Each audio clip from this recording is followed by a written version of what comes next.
বিসমিল্লাহির রহমানির রহিম। আজকের এই জনসভার নির্বাচনী জনসভার সম্মানিত সভাপতি,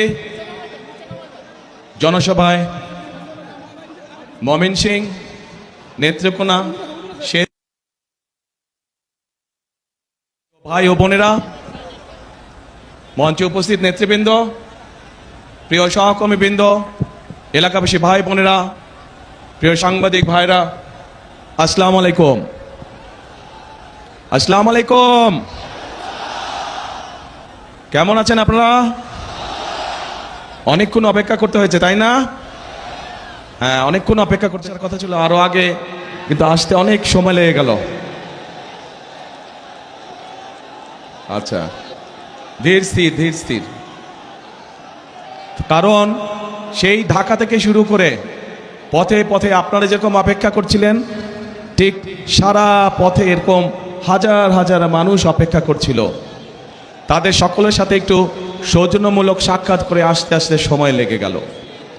প্রিয় ভাই বোনেরা, আজকে আমরা সকলে এখানে একত্রিত হয়েছি কেন?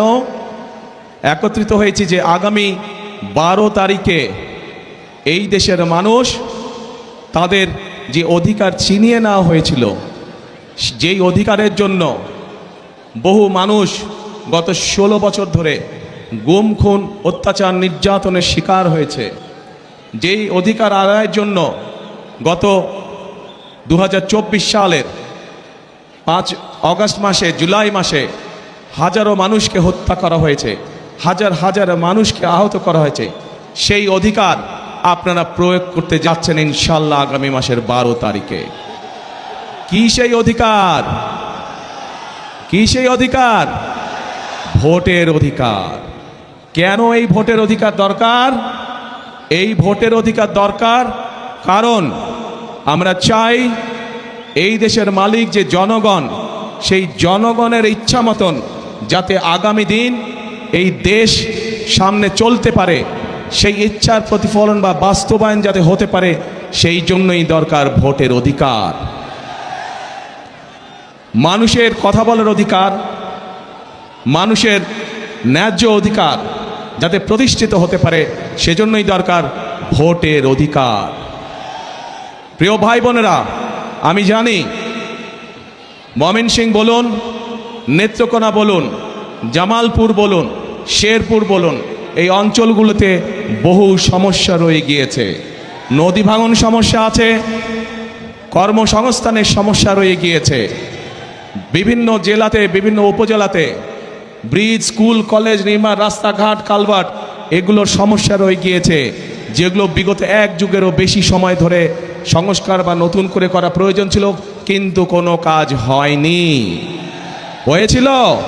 হয়নি। কারণ ওই যে বললাম, ভোটের অধিকার ছিল না। যদি ভোটের অধিকার থাকতো তাহলে জনগণের সমস্যার সমাধান হতো।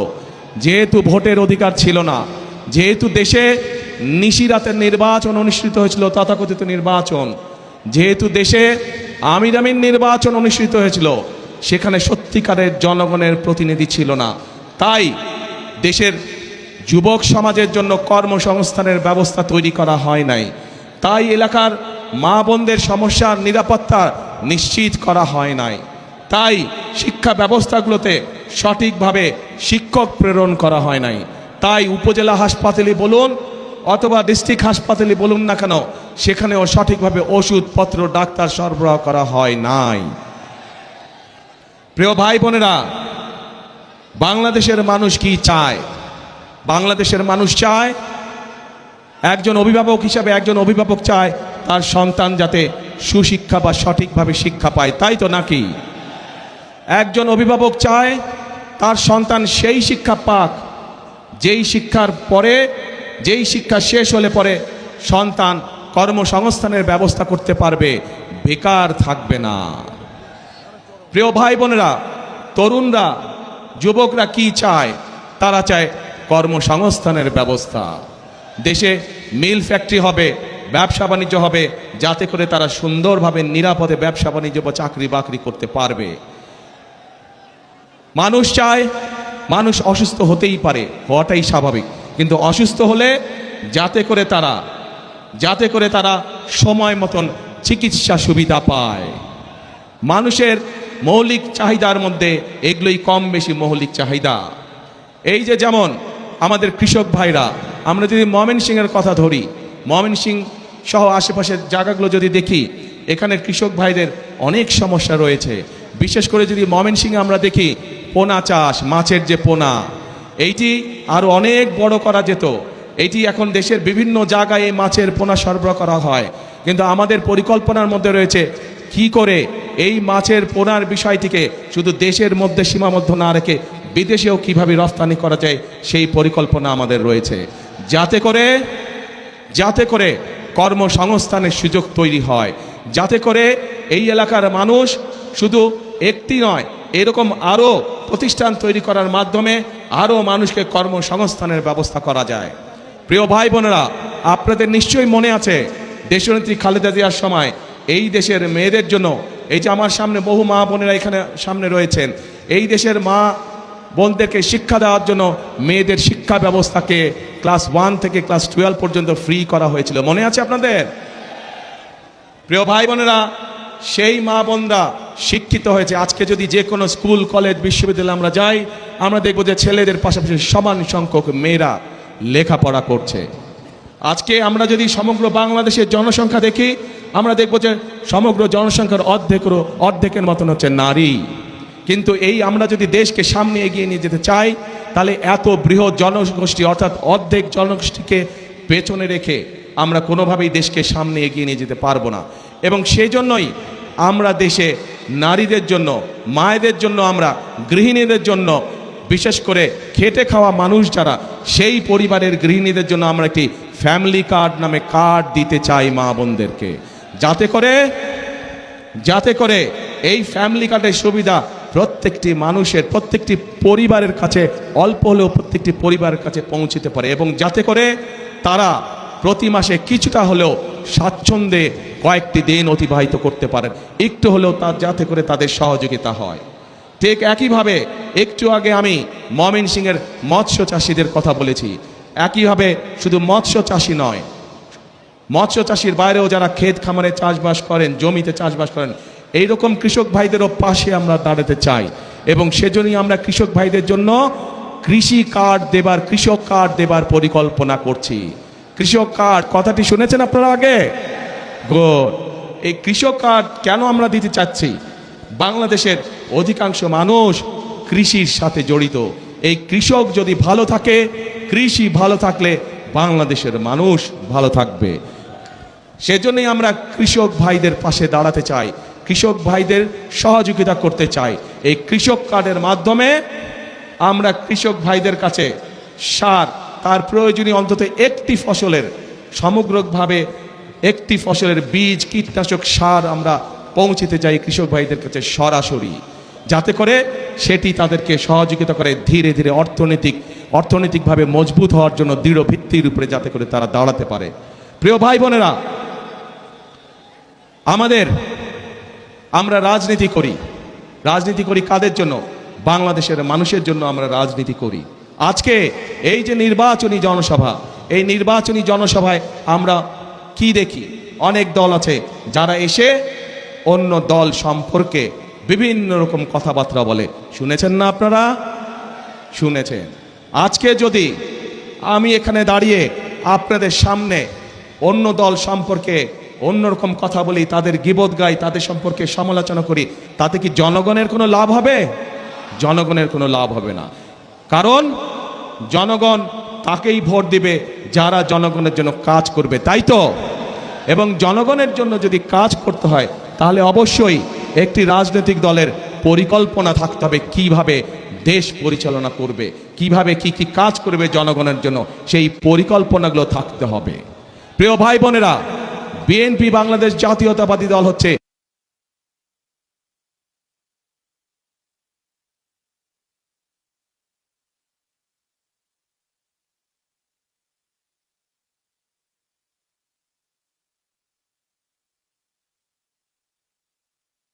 দলটির অভিজ্ঞতা রয়েছে কিভাবে জেলায় জেলায়, উপজেলায়, গ্রাম পর্যায়ে, ইউনিয়নে রাস্তাঘাট নির্মাণ করতে হয়।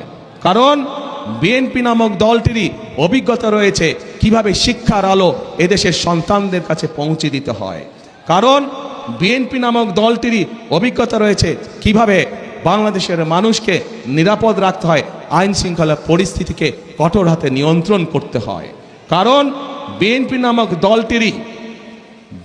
নামক দলটিরই অভিজ্ঞতা রয়েছে কিভাবে দুর্নীতির লাগাম টেনে ধরতে হয়।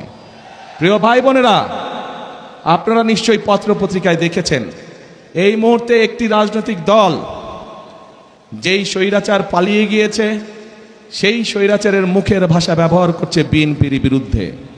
ঠিক সেই স্বৈরাচার যেভাবে বলতো তাদেরই ভাষা ব্যবহার করছে বিএনপি। তাদের বক্তব্য যে দুর্নীতিতে বলে চ্যাম্পিয়ন ছিল। তা আমার প্রশ্ন 2001 থেকে 2006 সাল পর্যন্ত তাদেরও তো দুজন সদস্য বিএনপির সরকারে ছিল না? ছিল। তো বিএনপি যদি অতই খারাপ হয় তাহলে ওই দুই ব্যক্তি কেন পদত্যাগ করে চলে আসেনি? এই জন্য পদত্যাগ করে তারা আসেনি। তারা সরকারে ছিল এবং তারা ভালো করেই জানতো যে খালেদা জিয়া কঠোর হস্তে দুর্নীতি দমন করছে, এবং যেই দলটি এখন এই কথা বলছে তাদের যেই দুই সদস্য বিএনপি সরকারের অংশ ছিল তারা ভালো করেই জানতেন যে খালেদা জিয়া দুর্নীতিকে প্রশ্রয় দেয় না, এবং সব ধরনের আন্তর্জাতিক পরিসংখ্যান বলে খালেদা জিয়ার সময় যে স্বৈরাচার পালিয়ে গেছে তার সময় দেশ দুর্নীতিতে নিম্ন গতিতে ছিল, এবং খালেদা জিয়া যখন 2001 সালে দেশ পরিচালনার দায়িত্ব পায় তখন ধীরে ধীরে বাংলাদেশ দুর্নীতির করালগ্রাস থেকে বের হতে শুরু করলো। এবং যেই দল এই কথা বিএনপিকে এইভাবে দোষারোপ করে তাদের দুই সদস্যের প্রথম দিন থেকে শেষ দিন পর্যন্ত সরকারে থাকাই প্রমাণ করে যে নিজেরাই নিজেদের মানুষ সম্পর্কে কত বড় মিথ্যে কথা তারা বলছে। প্রিয় ভাই বোনেরা, আমরা চাই নেত্রকোনা সহ শেরপুর সহ বিভিন্ন জায়গায় মাদক সমস্যা রয়েছে। আমরা এই মাদক সমস্যার সমাধান করতে চাই, কিন্তু মাদক সমস্যার সমাধান করতে হলে কিভাবে করবেন? আপনি কিভাবে করবেন? মাদক সমস্যার সমাধানের একটি কঠিন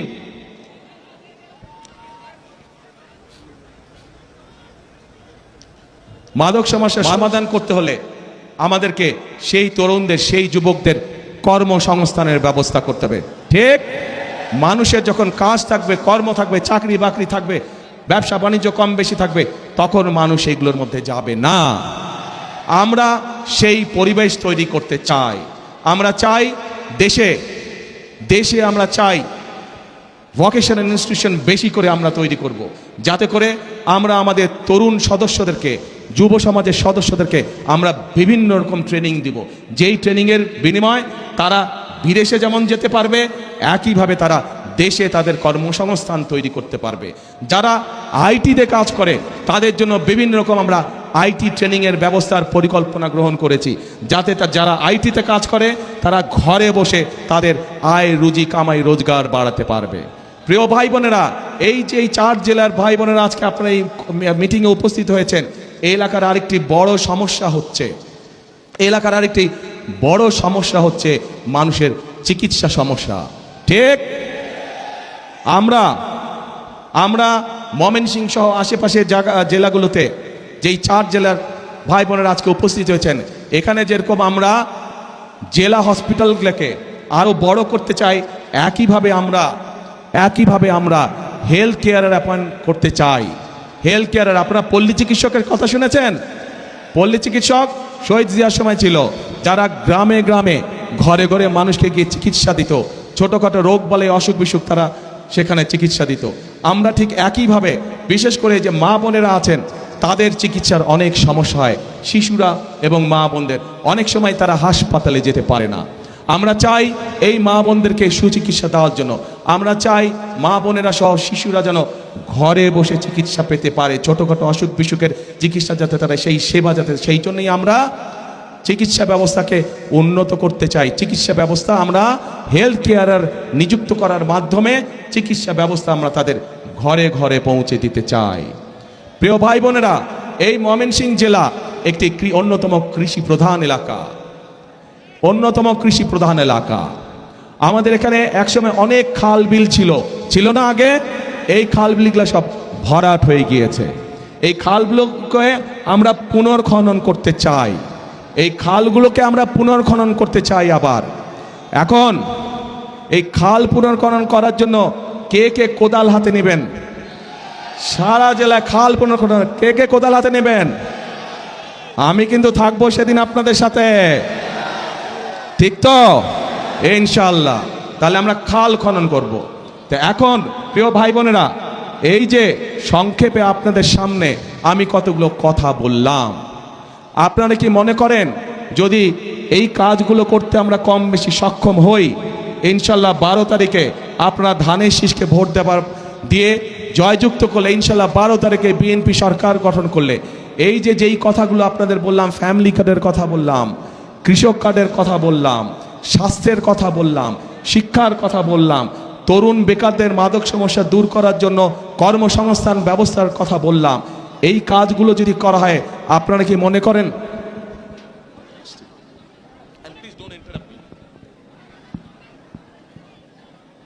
এই যে কথাগুলো বললাম, এই কাজগুলো যদি আমরা করতে সক্ষম হই, তাহলে কি আপনারা মনে করেন আপনারা সহ সমগ্র দেশের মানুষ উপকৃত হবে?